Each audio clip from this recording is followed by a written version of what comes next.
ng ligo o di kaya pangay. Tapos, dahil sa marami pa ikakanda, kulang yung lagayan. So, magpapagawa pa siya ng malaki.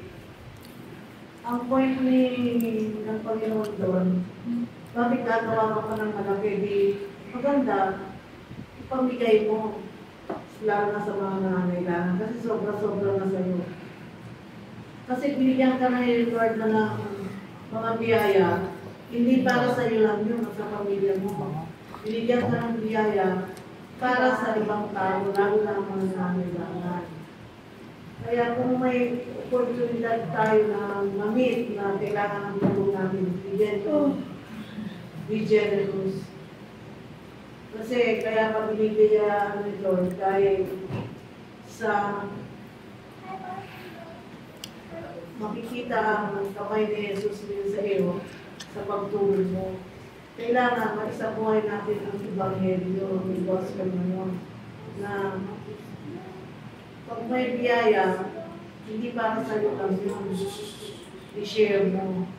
Yun na ang na lesson sa Gospel na po. Whenever there is an opportunity for you to help, grab that opportunity. Nasa kanta yun yung pinakandang, minsan lamang ako daraan sa daigdig na ito. Kaya ano man ang mabuting gawin o ano man kabutihan ang nais ko ipadama. Tulot ninyong madama ko ngayon ng mga bagay na ito.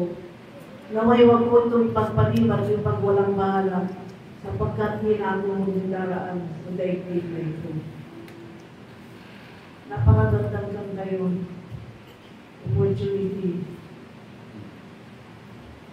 Kasi kung marunong tayo mag-share, dadagdagan pa ni Lord yun. Kahit subukan nyo. Amen.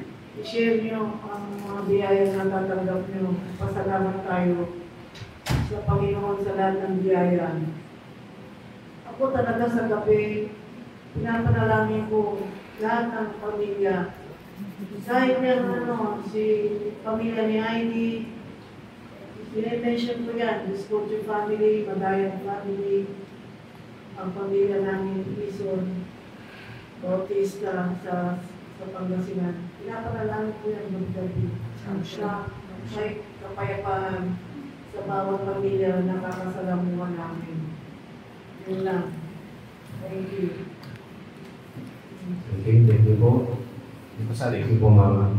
Si Vito sa atin na ito, yung pinakamagaling gumawa ng reflection. Biscuits.